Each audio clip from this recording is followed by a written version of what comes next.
Americans and a Brit walk into a room?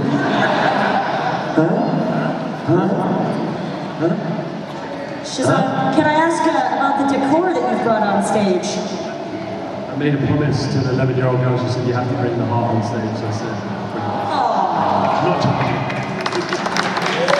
We're going to give you guys the floor with the Q&A, so if you have a question, just raise your hand. But just keep in mind, we're really excited for season 3, but there's only a few things we can discuss. So just keep that in mind with your questions. If you have a question, please raise your hand. We've got our crew in the audience ready to come to you with a microphone. First question right here. Hi, good afternoon, everyone. I hope that you got a safe flight home and that you had a really good con. I was wondering, what is the most awkward fan interaction that you guys have had? It's always a little awkward when they say, you know, I didn't really like your character at first. That's, you know, but then they usually say, but then I did, unless they don't. And then I'm like, you're welcome. No, that's, you know. Yes, and there's always I didn't like Discovery, but I like you. Thanks! Okay. Actually, yesterday I had to sign a badge. The badge happened to be incredibly close to a lady's breast. So I didn't really know what to do, so that was quite wild. You know what to do.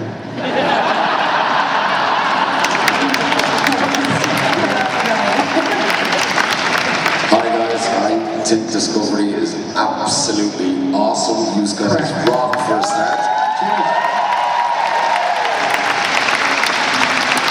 My question to you all is, what has been your favourite moment on set of Discovery over the 2 seasons? So many. I think one of my favourites was filming the episode 7 of the first season, the party episode, because we all went a bit crazy, and we just were doing the same scenes over and over, and it was in a party, so it was just so much fun. I remember just everyone it was a crazy thing. That was fun, yeah. I wasn't in that. Man. Yeah, that episode was probably the most fun. Like being on set with Rainn Wilson too. Rainn is totally hilarious. Like, so, you know, we don't get to do a lot of comedy. So just having to like try to hold it together while he messed around during, you know, just let it fly. That was probably the most fun. But I mean, it's really every day. It's just an amazing group of people to work with. But yeah, that episode was special. Our first kiss. Just because it was a first for us. Known each other 22 years, I've never kissed them.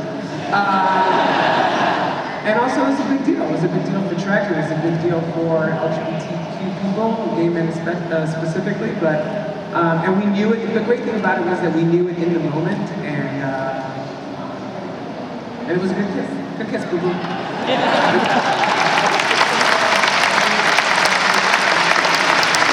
It was really, you could feel that the crew knew it too. Like there was an awareness that it was a moment in the history, that it was historic, and that there was a kind of, I'm not saying it was like hugely reverent, but there was like space around it, so it was meaningful in that way, that we knew that it was going to be meaningful for so many people who've been waiting for that kind of moment for decades. And it was earned, right? Like, you know, you had gone through this really traumatic experience, and I was relieved, and what do? People kiss. We've got a question over here to the left. Hi. So bring love, and Wilson, you're an amazing hugger. So my question is, hopefully you can get this out straight. Discovery will grow, I hope, and the Star Trek universe will grow. So do you look forward to the day of first contact, which is April 5th, 1963? You mean like whether we will have actual first contact? Sure. Man, I hope we do. Me too. Totally. I've gotten to meet some astrobiologists whose like their whole life's work is to find evidence of life in the galaxy/universe, and there's so much evidence that there are so many planets where conditions seem to be likely that they would be somewhat similar to Earth's conditions. So the question is, how do you get there? How do you see it? Where do you find it? But yes, it would be amazing. Wouldn't it be amazing if we found that there was some kind of life, and especially sentient life in the universe? Yes, that would be amazing. What did he say?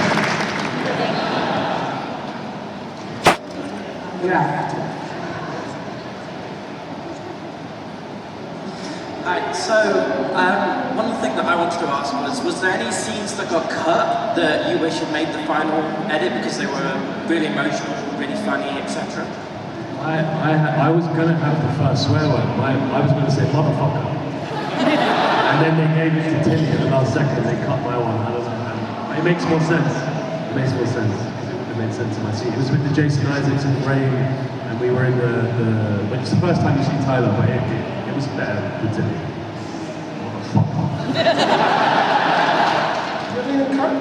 I don't think, just a small scene. Yeah, there was I talked about this earlier in another little panel, but there's a very sweet little scene between Tilly and Stamets and early on in season 2 that got cut. Yeah, where I'm not, even Jonathan Frakes, who directed the episode, so the directors, they direct the episode, they put together a cut together, and then they kind of give it away, and then it gets sort of changed even more, and so he doesn't even know why it got cut, but it did. It was a fine little scene, but it probably just didn't fit in the overall tone.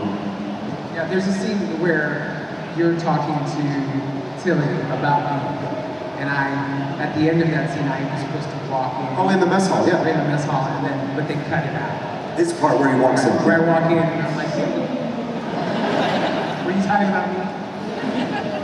Another question here on the left. Yeah, hi. I'd like to know where you'd like to see your characters be in the future. Can you repeat it? I'm sorry. Where would you like our characters to be in the future? Yes. What would you like to be doing in the future in this game? Maybe like to reunite with Michael at some point. It's kind of hard because we're like 930 years from where you are. To find a way. It's fiction, right?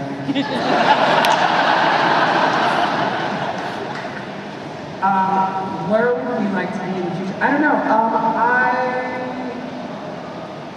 I mean, this is just me. I'm not talking about anything that I know or not, but I would like to see us have a family. Yeah. There's some really cool stuff happening, not just between our characters, but between our characters and other characters this season that are really developing and are wonderful. The dynamics that are playing with speak to where I'd like my character to be, so I can't really speak to it directly. I can say it's in motion in a way that's really satisfying, and it does fit into some of the themes of that, what you've talked about. Yeah, and I've been given permission to say that I take on more of the ship's mental health issues with the crew, and I'm looking forward to doing more of that as the seasons progress. Got a question here on the right. Hi, I was wondering, I love how Star Trek the characters have pets in some series, so Archer had Porthos the dog, and Data had Spot the cat. I was wondering, if there was a character in Discovery that had a pet, who would it be and what would it be? There is a character in Discovery who has a pet next season. I cannot tell you who, and I cannot tell you what or why, but you will get to know that.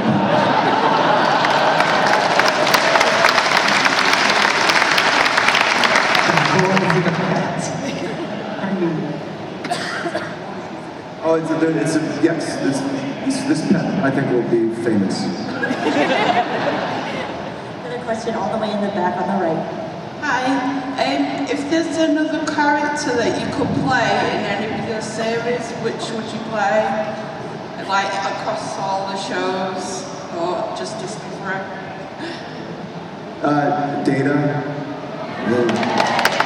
Part of it is just Brett Spiner's work was so amazing, and I just like to try to fill his shoes and experience. I know what he did was so challenging, and it was just incredible. So that's a cool thing. I would have said Spock before too, but now Ethan did such a beautiful job. So I don't know. There's so many Spocks now.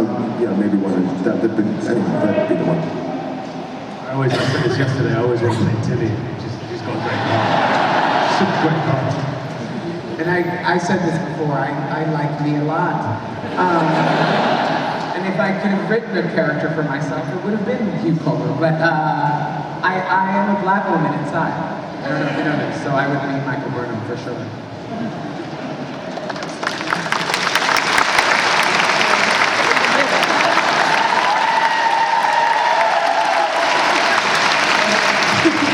We have a question all the way here on the left. Hi. We all know that Hugh Culber loves Castilian opera. Does Stamets have some sort of fandom that he really goes in for? Do mushrooms count?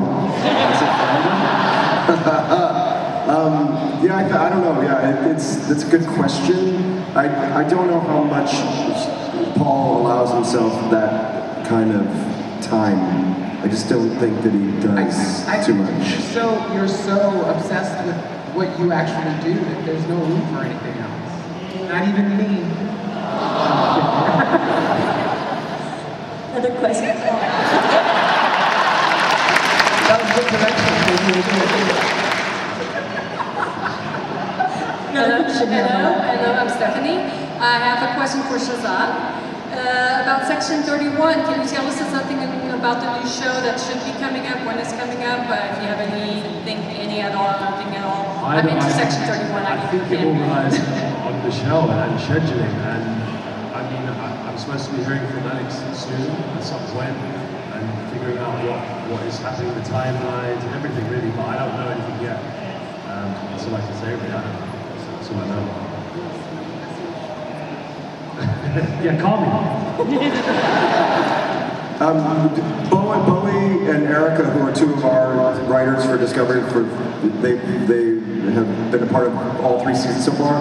They are going on to become the showrunners for the Section 31 show. We're really happy for them. You know, there are still so few female showrunners in television, so it's just a cool thing in and of itself. Women of color. So we're really excited.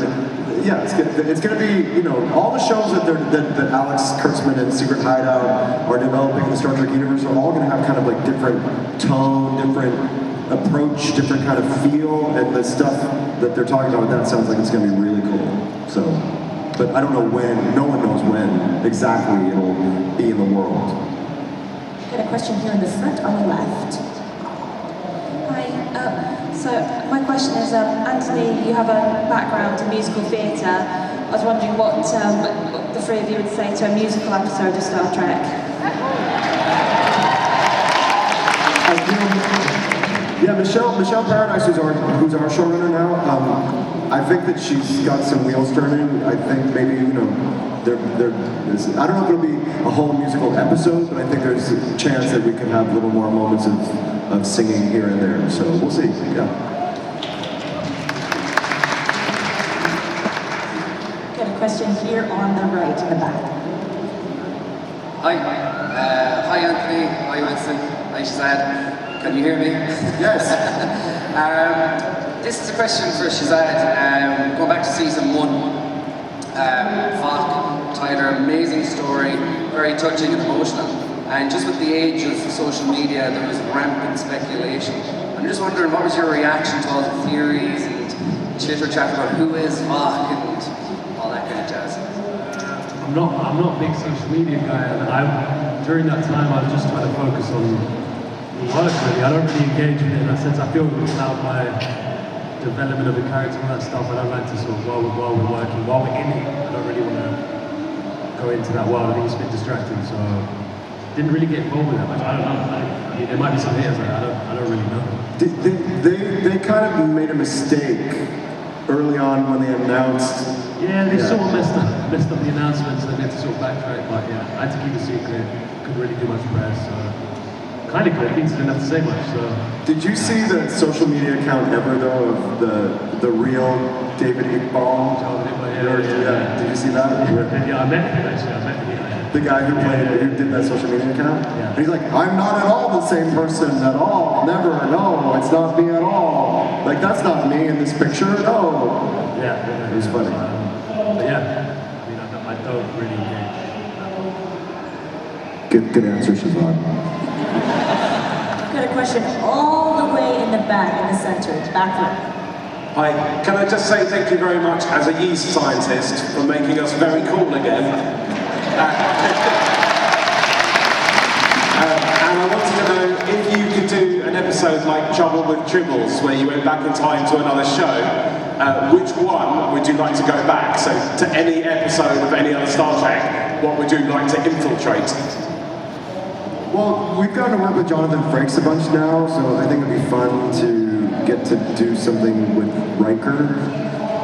I just think it'd be really funny, because he's told us so many stories, and he does like the step over the chair thing on the set, and he'll walk on the bridge and go, "Shields up, red alert!" You know, and stuff like that. So that'd be fun to do something with him, but probably more like lighthearted episode with him. So I'm trying to think of what his lighthearted episodes were. I don't know, the Robin Hood episode, that'd be weird. Yeah. You know what I'm talking about? Did you see that episode? Can you imagine we get the script and you're like, we're dressing up as Robin Hood? What? It's like, what did they think back then? Yes. Question over here on the left. Hi everyone, hope you're alright. So, preparation work for the different genres like comedy to sci-fi, is the preparation methods different, or do you use the same techniques? So for Shazad, you were in Toast of London. How did you prepare for that, for instance? And then in your misfit character of Tyler Vaught, how is it different? I think with comedy, you've got to always approach it with the same truth, because you're playing... I was playing a straight man in Toast of London anyway, so I was sort of reacting just to Matt and his absurdity and madness, so I didn't really do much different. I think if you just play the truth of it, it will come out. So it wasn't much difference either. Yeah, it's sort of like this, it's more like style difference than approach difference, if that makes any sense. So, yeah, like...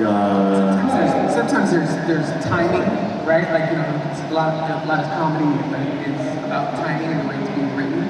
So that can come into play, but I think what Shazad is saying is true, right? Sometimes it's funnier just to play it straight, you know, and then let the audience find the humor. Straight. Good luck.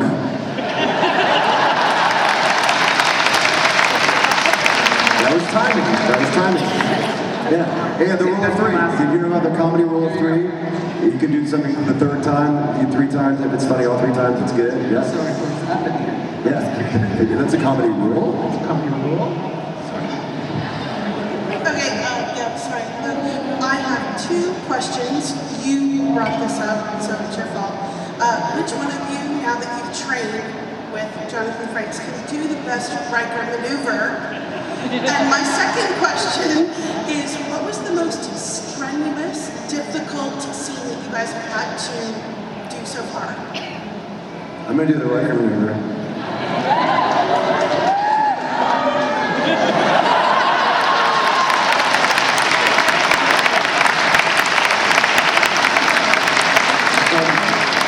The most difficult scene was the scene in season 1 where I had 100, however many jumps I did, 100 and that was because, so they were spraying me with like glycerin and water, and I had to scream, and it really took hours, and we had the director of that episode like to do like 85 different kinds of shots because he sometimes wanted like the super close up of your eyelash, and so like it was hours of that, and it was really intense. So that was the most strenuous scene for me.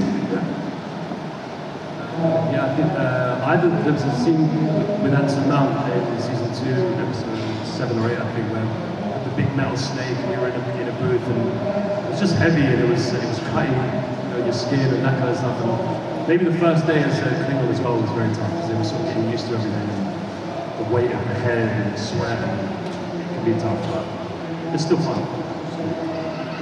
Our fight scene, that's about as strenuous as Hulber got. When you came back? When I came back, actually, I hosted episode 5 in my fro. Good hair. And yeah, but that was, you know, the thing about our fight was that it wasn't just about the fight, it was that the fight was about something, right? It was about Hulber, you know, being able to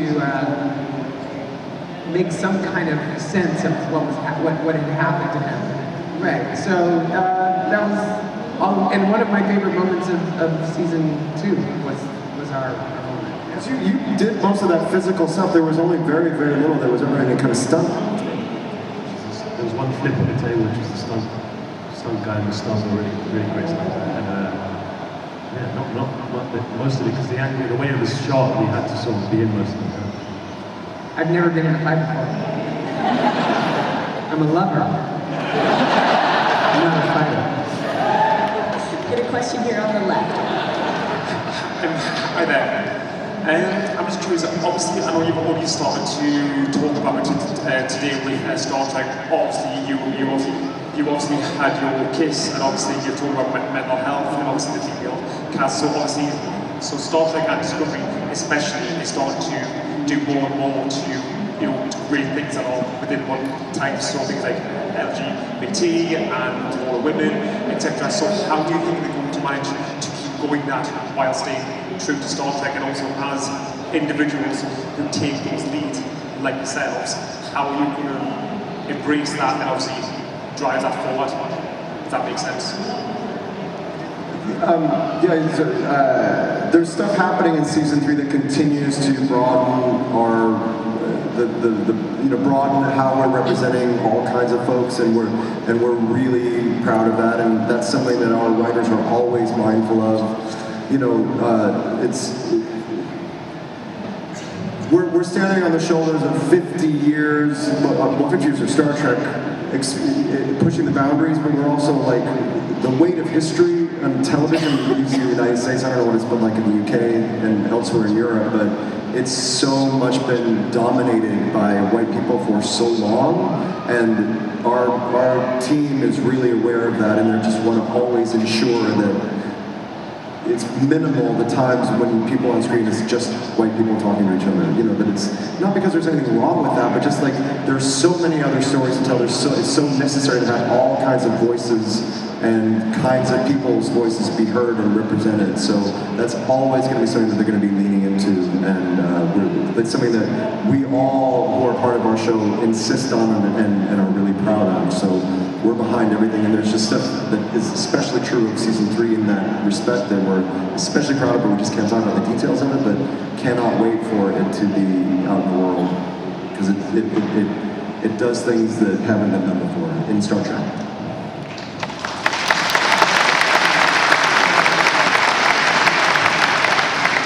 Question here on the right. Good afternoon, gentlemen.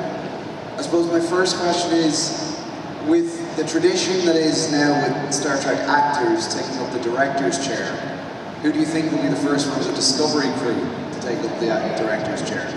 I hope it's me. I've been shadowing, I shadowed Frakes and I shadowed Holly Culpepper, who she's directed a couple of our episodes now. The first one that I worked with her on was when I had the mirror Stamets stuff in season 1. That's like I've been apprenticing, and then I'm going to be spending time in the editing room between seasons, and then doing whatever else I need to do to be given the opportunity. That I'm working toward that, and I hope that it can happen at some point. And we're all excited. Every single one of us is like, I want to be in that episode. And I want it to be an episode where Stamets has very little to do, because I don't want to direct myself. I really don't. I'm not interested in that.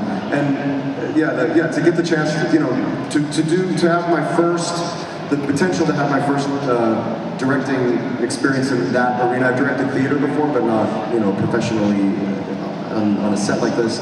To have it be with a friendly group of people, we are family.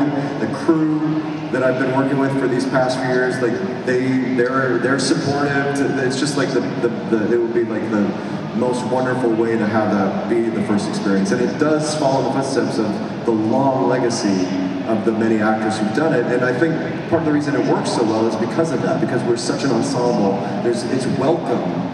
Everybody would be like on board with it.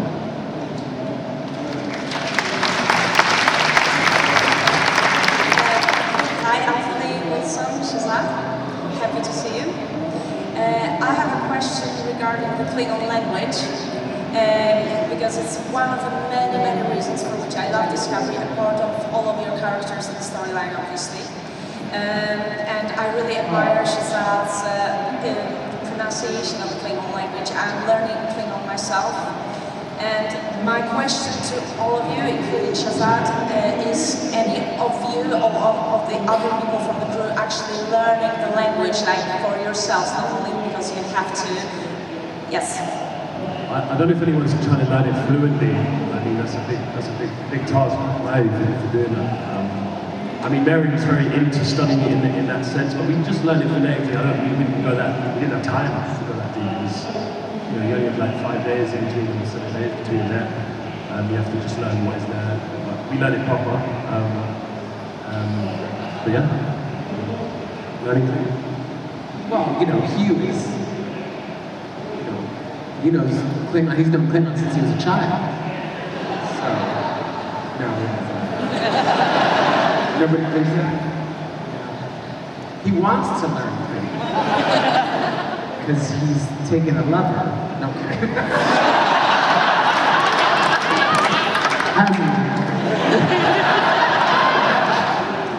There's a question here on the right in the back. Went on a honeymoon in Germany. Hi there, guys. It's great to see you all over here.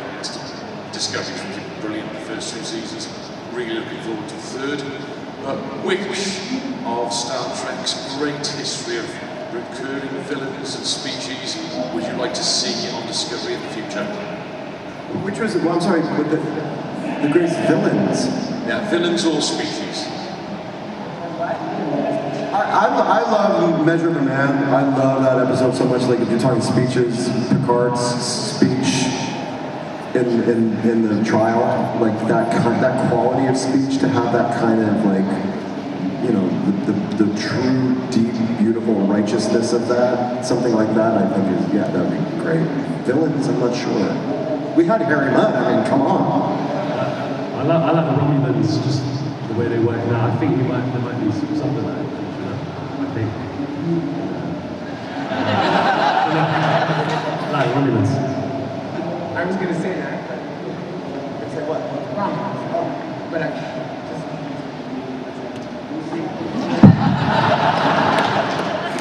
It's a question all the way in the back in the center. Hello. I know, Anthony, you ended up watching all Star Trek, getting all DVDs, like watching that through the other year. I was curious, did either of you other guys sort of get a chance to watch through? Was it something you wanted to do? And as if any of you did watch through any Star Trek, what was there stuff that stood out for you that you really liked? Or just stuff you'd seen in the past? Next Generation, War, and that was like an influence and stuff like that, but I didn't watch, because we set 10 years before, I don't think it was anything we needed to do. I did a lot of Klingon research, and we had a whole pack, and me and Mary kind of had a lot to do in that sense, but not until, I didn't think I could gain anything from watching.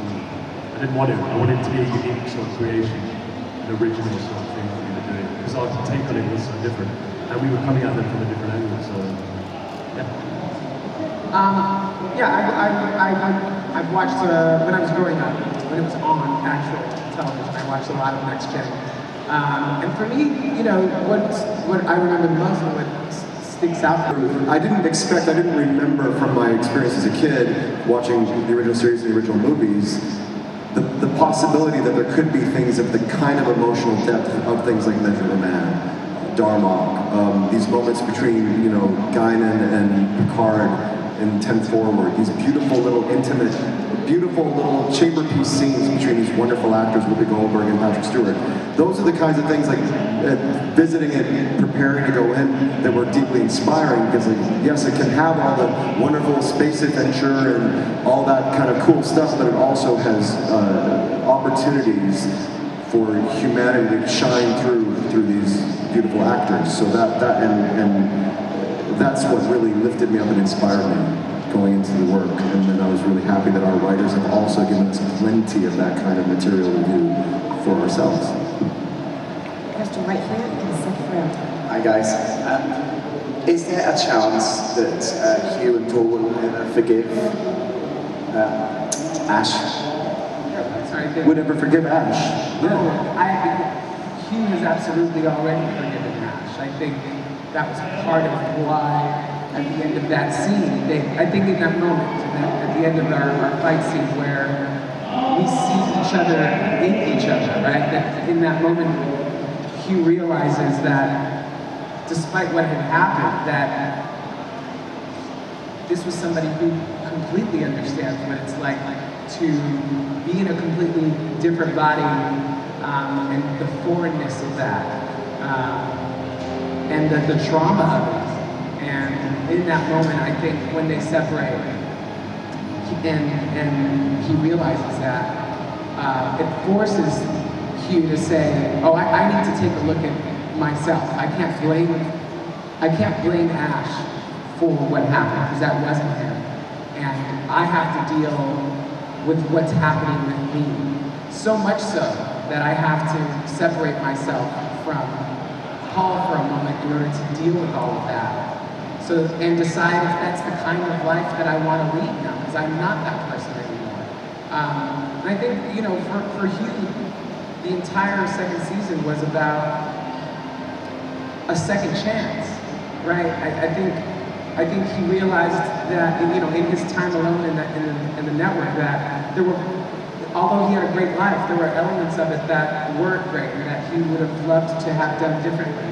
And this second chance was an opportunity to live the life and become the person that he had always wanted to become, and which was why he needed that separation. And so when he did come back to Paul, it was a truly, fully committed, earned relationship with him again. And so when we see them in season 3, we see that they are connected even more because of all of that.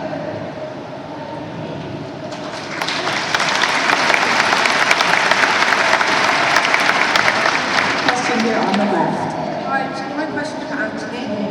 Right, I love doing this guy, but I really love doing Red. Is there any chance that you'll be going back to the stage anytime soon, or would you go back to the stage? I'd love to go back to the stage. It's really hard to schedule a run of a show between seasons because we don't know when we're starting and ending. Like if we were on a quote-unquote normal show like Law & Order SVU, they know that they're always done in March and they always start again in September. Every year it's different, so it's hard to call up at the end and say, I may be free for these 6-8 weeks, I think I am, but then it might change. So it's hard until we have a little more clarity. I do concerts between the seasons because those are more like a night here, a night there. So that's our return to the stage. But yes, I would love to do another play or musical here or in New York or wherever. But I just don't know how possible it is until this part of my career is over. I'm not sure. Thank you for your kind words. Appreciate it. Question here on the left. Hi guys. Now Discovery's got 900 years in the future. Do you think it's going to be good for the series that it now gets to write its own timeline rather than part of other series? I'm sorry, can you repeat that? Are you Scottish? Yes. Yeah. I'm sorry, you said you understood every word? This is 900 years in the future. Do you think it's better to create your own timeline? Is that what you're saying? Yeah, in the future. Yeah. It's our universal translator.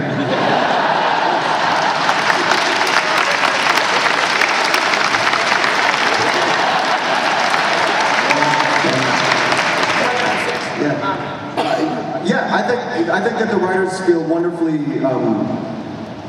like it's a wonderful playground. At the same time, it also, in a cool way, gets to extend the things that are already known now for the, however many years. Void. What's the last thing that would be Nemesis, right? It's the latest we've ever been until that point. So there's a lot of things established for those centuries, so they can even tease out then, based on that, extrapolate what might have happened in some of those storylines in the future. So it still is tied to what came before, but it's not. There's not the worry about contradicting anything that's already known from the same time period. So it's this wonderful mixture. So if we encounter a certain species or planet, it's years in the future, but it still builds off of what came before, the history. All the way in the back here on the left. Hello. I was just wondering if you believed that there was intelligent life in the White House or down the streets.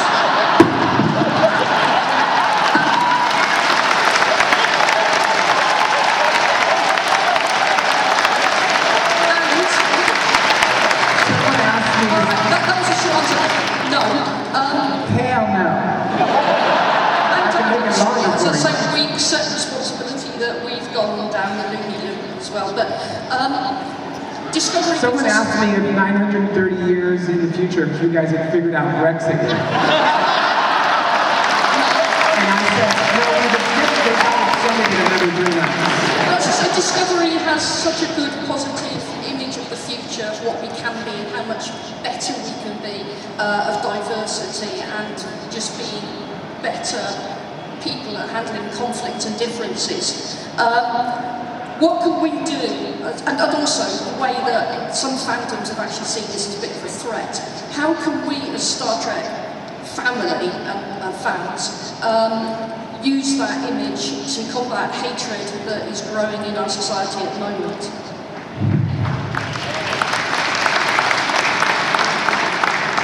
Well, I mean, first of all, how do we answer that question while we're in the midst of it, right? And this is only my opinion, but I think part of what's happening right now comes out of fear, right? So much of what's happening coming out of the White House and coming out of London is due to a fear of the other, right? It's about fear of immigrants, or fear of someone who looks different than you, or loves different than you, or is different than you. And so then perhaps the answer is looking inward and looking at our own fears and facing each other and realizing that what makes us different has such little to do with our experience here. What really binds us together is how much we are alike.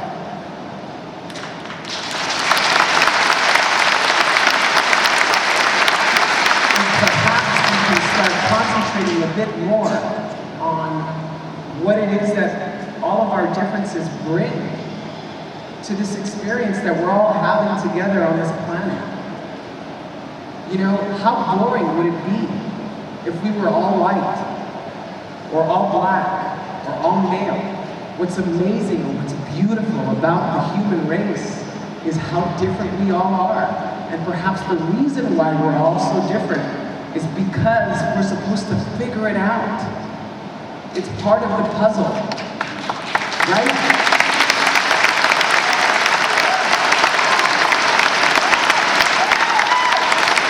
And maybe if we start looking at each other and appreciating our differences, we'll start to realize that all we simply have to do, and it sounds very trite, and it sounds very easy, is just to love each other. Just love.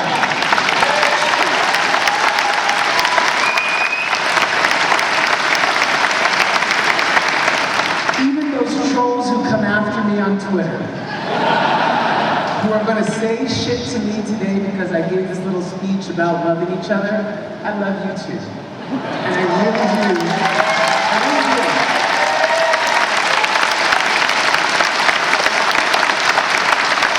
I'm going to block you, but I really love you. I'm not sure that I can find love for Donald Trump though, that's hard, but yeah. Yes. We have time for one final question. It's right here in the center towards the right. Hi guys, it's so great to have you here. I'm sure, like many other people in this room, we loved the Mirror Universe episodes of Discovery. They were absolutely fantastic. I think the question on quite a lot of people's minds is, will we ever see Prime Walker appear perhaps in Discovery somehow, or maybe Section 31? Would you like that? And also more of Captain Kelly, she was so cool. I'd love to see Prime Walker. I don't know if it will ever happen, or could happen, or will happen, or really, I don't. Like, this is not just me obfuscating, I don't know. But I think it'd be cool, sure. And Captain Killy's awesome. Sure. Some way to see Captain Kelly again? Sure. Yeah, I'd love to work with Jason again and another guys that do a brilliant Prime Lorca. Have you seen Kenneth Mitchell's Prime Lorca?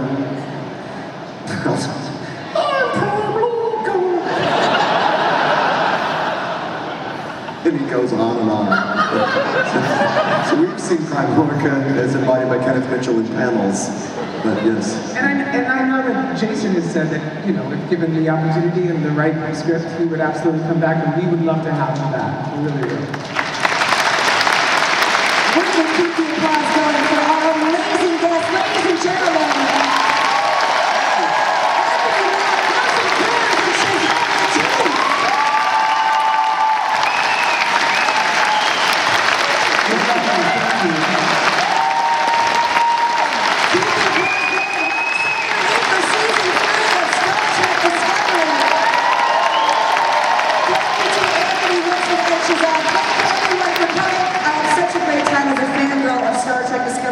In particular.